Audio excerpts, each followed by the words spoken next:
국정원 특활비 1억 원을 받은 혐의를 받는 최경환 자유한국당 의원에 대한 구속영장이 어제 청구가 됐죠. 먼저 지난 검찰 소환 조사 이후의 모습 영상으로 확인해 보겠습니다.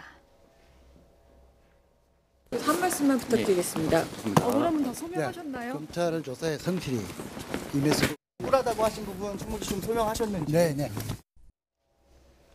네, 억울한 부분을 소명을 했다라고 밝혔는데요. 자, 검찰이 구속영장을 청구한 배경부터 좀 전해주시죠. 일단 구속영장 청구서에는 이런 내용이 있습니다. 1억 원을 받았고 1억 원을 받고 나서 심지어 이병기 전 국정원장에게 고맙다라고 전해달라고 얘기한 최경환 의원의 진술까지 아마 참고인이나 증인 진술로 이제 확인이 된 상황으로 보이고요. 네. 특히 검찰에서는 이 사건을 굉장히 중요하게 보는 게 뭐냐면 과거에 남재중 국정원장 시절에는 5천만 원씩 청와대에 상납을 하다가 이병기 전 원장이 오고 나서는 1억 원으로 증액이 돼서 상납이 되게 됐는데 그 결정적인 계기는 최경환 의원이 했다. 네. 최경환이 이거 청와대에 상납하는 돈을 증액해달라고 요구하면서 이 금액도 증액이 된 것이고 그 과정에서 최경환 의원도 1억 원을 수수를 받고 그 당시 최경환 의원의 영향력으로 국정원의 예산이 472억 원이 증액됐다. 그 과정에서 업무상의 대가 관계가 인정된다. 재질이 나쁘다. 이렇게 보고 있습니다. 네.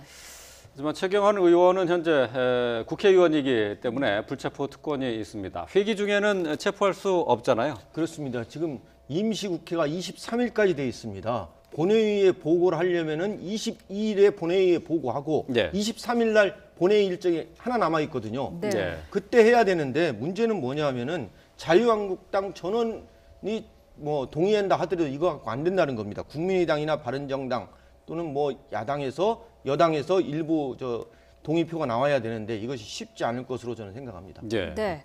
자, 체포동의안이 국회에서 어쨌든 이제 있어야 동의가 있어야 되는 부분인데 가결됐을 때와 부결됐을 때 각각 그 진행 상황이 어떻게 되나요?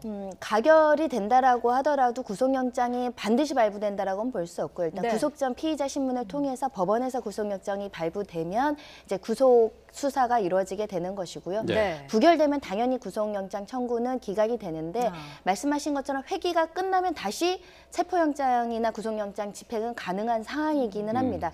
다만 이 구속영장이 발부되냐, 본회의에서 가결되나 부결되느냐는 정치권에서도 조금 논란이 될 여지는 있습니다. 왜냐하면 이 수사 관련해서 자유한국당이 어떤 포지션으로 어떤 입장으로 사실은 체포동의안에 동의를 해줄지 아니면 집단적으로 이것을 부동의할지 여부에 따라서 어떻게 보면 국민의 입장에서는 이게 어떤 적폐 수사인데 자유한국당이 어떤 이런 비리를 감싸느냐 또는 이것이 보복 정치의 일환이기 때문에 이 보복 정치 항의라는 의미에서 국회의원들이 이것을 뭐 동의하지 않느냐 이런 여러 가지 정치적인 어떤 이슈로 쟁점화될 가능성은 존재합니다. 네. 말씀하신 것처럼 체포동의안이 국회에서 부결될 경우 다시 영장을 청구할 수 있다라고 말씀을 하셨는데 말이죠. 본회의에서 이게 표결이 갈지 안 갈지도 사실 이제 좀 불명확한 상황이기 때문에 영장을 다시 청구할 가능성이 더 높다라고 볼 수가 있을까요? 그렇습니다. 통상 국회의원에 대한 영장 청구는 회기가 끝난 다음에 보통 합니다. 그래야 부담이 없거든요. 근데 검찰에서 이번에 회기 중에 청구를 했거든요. 그래서 이제 공은 국회로 넘어간 겁니다. 근데 이거 청구하려면은 국회에서 하려면은 23일 날 본회의 딱 하루 잡혀 있거든요. 여야 원내대표들이 합의해가지고 22일 날 본회의가 잡혀 있고요. 23일 날 이제 그 다음 날 표결해야죠. 그래서 또 한 번 본회의를 열자고 해야 되는데 이것이 합의가 될지는 지켜봐야 할 것 같습니다. 네. 불체포 특권과 관련해서는 사실 그동안 방탄국회 논란이 계속해서 있어오지 않았습니까? 원래 국회의원에서 자정 능력으로 불체포 특권 포기하겠다 이런 내용도 있었는데 사실 아직 개정이 되거나 바뀐 것은 전혀 없죠. 국민들 입장에서는 이번에 이 체포동의안이 부결됐을 때 일각에서는 국회의원들의 자기 식구 감싸기다. 잘못이 있는 국회의원들은 왜 이런 여러 가지 특권에 의해서 체포되거나 구속되는 것을 면피할 수 있느냐. 잘못된 부분에 대한 국회의원들의 어떤 자정 능력이 부족한 거 아니냐라는 역풍이 우려될 수도 있기 때문에 이 체포동의안을 동의할지 말지는 사실은 굉장히 좀 어려운 숙제가 되지 않을까 생각이 듭니다. 또 이런 상황 속에서 우병우 전 수석에 대해서도 세 번째 구속영장이 청구가 됐습니다. 지난번 검찰 소환이 됐었는데 네 번째 포토라인에 섰을 때의 모습을 다시 한번 좀 보고 오겠습니다. 이게 제 숙명이라면 받아들이고 또 헤쳐나가는 것도 제 몫이라고 생각합니다. 네 번째 포토라인에 섰을 때의 모습 보셨는데요. 다섯 번째 검찰 소환 조사도 받았습니다. 네. 자, 이번에 이제 세 번째 영장 청구가 되면은 정말 숙명이라고 받아들일 수밖에 없을 것 같은데 말이죠. 자, 지금 국정농단 수사에 있어서 지금 유일하게 핵심 인물 가운데 구속을 피한 사람이에요. 자, 우병우 수석의 영장 청구 어떻게 예상할 수 있을까요? 지금 혐의가 직권남용 권리행사 방해죄인데 민간인하고 공직자에 대해서 국정원을 통해서 정치 사찰을 했다는 겁니다. 그러면 정치 사찰 부인하고 있고 자기는 사찰을 안 했다고 하고 있거든요. 그런데 지금 교육감 소환 당한 사람들 얘기 들어오면은 나는 사찰을 받았다 이런 얘기하고 있거든요. 그럼 증거가 있어야 됩니다. 이 증거는 국정원 2차장이었던 최윤수 2차장의 진술 그리고 그 당시에 이 기관에 출입했던 국정원 정보관의 진술이 필요합니다. 그리고 이 민정수석 우병우 민정수석과 같이 근무했던 청와대 근무했던 직원들의 진술이 필요합니다. 과연 검찰에서 그러한 진술을 확보한 상태에서 영장을 청구했는지 그거에 따라서 우병우 전 수석에 대한 영장 발부 여부가 결정이 된다고 생각합니다. 네.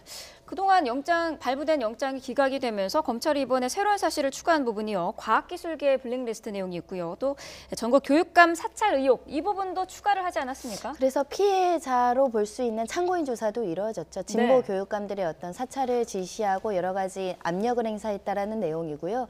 과학계 블랙리스트와 관련해서는 그 과학계 김명자 씨, 그 대표가 선출되면서 이게 DJ 때 환경부 장관을 했던 분인데 그 계기로 해서 그 전폭적인 어떤 정치 성향을 분석해서 사찰을 하라 이런 지시가 있었고 실제로 이 관련된 진술도 일부 확인이 된 것으로 보이고요. 산하단체가 한 80여 개 그 단체가 있는데 이 사람들의 어떤 그 정치 성향을 분석하라고 했던 것은 명확한 직권남용으로 볼 수 있다라고 얘기를 하시는 것이고요. 교육감들 같은 경우는 박근혜 정부에서 그 누리과정 예산과 관련해서 갈등이 있지 않았습니까? 여기서 갈등이 빚었던 주요된 그 진보 교육감들을 상대로 사실 뭐 사찰을 했다, 미행을 했다 이런 진술이 나온 상황이기 때문에 이것도 직권남용 권리행사 방해죄로 지금 그 영장 범죄 사실로 기재가 되어 있습니다. 자, 이번에 세 번째로 청구된 영장에도 역시 혐의 내용은 직권남용이에요. 개인 비리는 없고. 그래서 원래 구속영장을 발부하려면 사유가 도주와 증거인멸 우려입니다. 그런데 이미 다 조사는 했어요, 검찰에서. 그리고 우병우 전 민정수석이 출석을 다 했습니다. 도주 우려 없다. 그리고 검찰이 다 조사하고 하지 않았느냐. 뭐 내가 증거인멸 우려가 없지 않느냐. 문제는 법리 다툼인데 통상 법원에서는 직권남용 권리행사 방해 이게 애매모호한 죄입니다. 그래서 이거는 법정에서 다툴 여지가 있다. 방어권 행사가 필요하다라고 하면은 구속영장을 기각하는 거고 그렇지 않으면 발부하는 겁니다. 그래서 제가 볼 때는 도주 증거인멸 우려를 이유로 해가지고 구속영장을 발부하거나 할 것은 아니라고 생각합니다. 어쨌든 검찰은 뭐 이번에도 구속에는 자신이 있다라는 분위기인데 어떻게 예상할 수 있을까요? 사실 같은 사람한테 세 번째 구속영장 청구하는 건 굉장히 부담스러운 일이죠. 그럼에도 불구하고 구속영장을 청구했다는 건 그만큼 혐의 입증에 자신이 있다라는 내용이고 이전에 추명호 전 국장이 구속영장이 발부되지 않았습니까? 비슷한 내용입니다. 이석수 감찰하고 국정원법 위반해서 개인 사찰했다라는 혐의거든요. 그러면 추명호 전 국장이 구속이 됐다면 그런 사실을 지시한 우병우 수석도 구속이 되는 게 마땅하다는 게 검찰의 입장이고 법원에서 구속영장이 발부될 것을 현재 검찰은 강력하게 지금 기대하고 있는 상황이 아닌가 싶습니다. 자, 우병우 전 청와대 수석 그리고 최경환 의원의 영장 청구 소식까지 함께 짚어봤습니다. 사건 사고 소식 박상용 전 평택경찰서장 손정혜 변호사와 함께했습니다. 고맙습니다. 감사합니다.